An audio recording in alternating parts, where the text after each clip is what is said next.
on voit des fois des débats. Faut-il mettre la pression non vaccinés? Moi, je pose une question au débat. Faut-il condamner à mort les non vaccinés? Eric nous appelle du Gard. En tout cas, il voudrait réagir à cette tribune. Bon, on va essayer de lui répondre. Merci Eric d'être avec nous sur RMC. Bonjour, vous allez bien? Bah bien, Bonjour. et vous Eric, bonne année. Oui, Daniel, comment il va Daniel? J'aime beaucoup Daniel sur l'after. C'est gentil, Eric. Incroyable. Écoutez, il a l'air d'aller bien. Ouais. Ça a l'air d'aller. En fait, ouais, je suis atterré moi par tout le contexte actuel. Franchement, c'est devenu de pire en pire.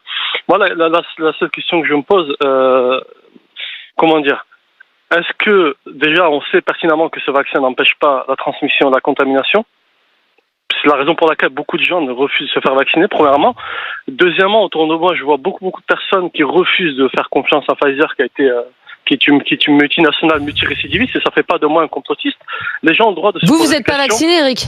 Non, excusez-moi, mais même cette question, je la trouve indécente. C'est mon secret. Mais non, mais c'est pour. Mais j'entends que ça. Non, mais ça me regarde pas, Eric. Mais ça permet quand même de mieux comprendre votre point de vue. Vous voyez ce que je veux dire? Oui, alors franchement, si c'était un vrai vaccin, oui, je me serais Oui, donc vacciné. vous n'êtes pas vacciné. Et Pfizer, jamais d'avis, jamais. Et alors, premièrement ça, deuxièmement, quand on. Mais alors justement, attendez, Eric, vous n'êtes pas vacciné. Est-ce que justement, oui, mais ça fait 15 minutes que j'attends. Je d'accord. Juste une seconde. Moi, j'apprécie beaucoup. Bon, voilà, les médecins de plateau qui passent constamment. Bon, ils sont tous LCI, BFM, Gulli, Nostalgie, sont partout. J'aimerais savoir, la loi impose à ces médecins de déclarer premièrement leur conflit d'intérêts. Ça, c'est la loi qui l'a. Oui, mais là, Eric, on est sur un autre dossier. Mais d'accord, Eric, c'est pas le débat. Eric, c'est pas le débat. Là, juste, vous n'êtes pas vacciné, Eric. Le débat, c'est vous, en tant que non vacciné, si jamais vous aviez un Covid grave, voilà, est-ce que vous signeriez une décharge en disant je ne suis pas vacciné, j'accepte de ne pas aller en réa parce que je connais les risques. C'est ça la question. Je ne signerai rien du tout parce que la médecine impose, c'est ce qu'a dit d'ailleurs le professeur Grimaldi, l'obligation de soins et le serment d'Hippocrate, tout simplement. Il y a des gens qui refusent de se faire vacciner parce qu'ils ont des risques. Moi, me concernant, mon médecin j'avais une contre-indication à la vaccination. Ah bah il y a pas de souci alors. Etc. Eh ben il y a pas de problème. La raison pour laquelle en fait, ce que je suis en train de vous dire, c'est que quand on cumule tout ça, quand on cumule la peur qu'on a mis dans le cœur des gens, c'est vrai que c'est une maladie qui existe. Je suis pas en train de dire qu'elle n'existe pas, qu'elle est imaginaire. Elle existe cette maladie. Elle se soigne. Mais pourquoi faire la question centrale, c'est l'hôpital, parce qu'on refuse on a fermé je ne sais pas combien de lits. Et le deuxième point, c'est surtout des conflits d'intérêts et Pfizer. Les gens n'ont pas. Non mais ça c'est autre chose, Eric. Non mais là c'est un autre débat. Non, c'est un autre débat, Eric. Mais non, c'est pas le débat central, Eric. Bah non. Non, le débat central, c'est qu'aujourd'hui, et c'est ce que disait le professeur Grimaldi, c'est qu'aujourd'hui, il y a plein d'opérations qui vont être déprogrammées parce qu'il y a beaucoup de malades qui vont en réa. Et parmi ces malades, la proportion de non vaccinés est extrêmement forte. Et en fait, c'est vrai que quand vous avez 3 doses, mais non, c'est pas Et lui, son faux. débat à Eric, c'est Pfizer qui se fait de l'oseille. Et ça l'emmerde que Pfizer se fasse de l'oseille. C'est faux, madame. Le nombre de personnages. On a posé la question à Olivier Véran sur le mais à proportion égale, évidemment, puisqu'il y a 90% de la population qui est vaccinée. Bah oui.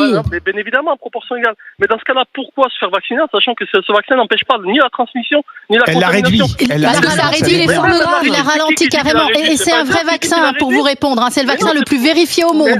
Donc, madame, on est toujours en autorisation de mise sur le marché conditionnelle. Bon. Ça a toujours pas été. Mais Eric, est-ce qu'il y a quand même pas, Eric, une contradiction, et je parle pas pour vous parce que vous avez une contre-indication au vaccin, mais aux gens qui refusent de se faire vacciner et qui ensuite disent, en vertu du serment d'Hippocrate, je veux être soigné. Et c'est ça que le professeur met en lumière. Cette contradiction-là, qu'est-ce que vous en pensez? Non, mais ça peut se comprendre. Dans ce cas-là, voilà. Si on fait une focalisation sur les personnes non vaccinés, qu'on fait éventuellement pour toutes les autres maladies. On lance les mêmes débats. Là, on voit des fois des débats. Faut-il mettre la pression non vaccinés? Moi, je pose une question au débat. Faut-il condamner à mort les non vaccinés? Pourquoi pas? Non, mais c'est pas ce qu'on dit.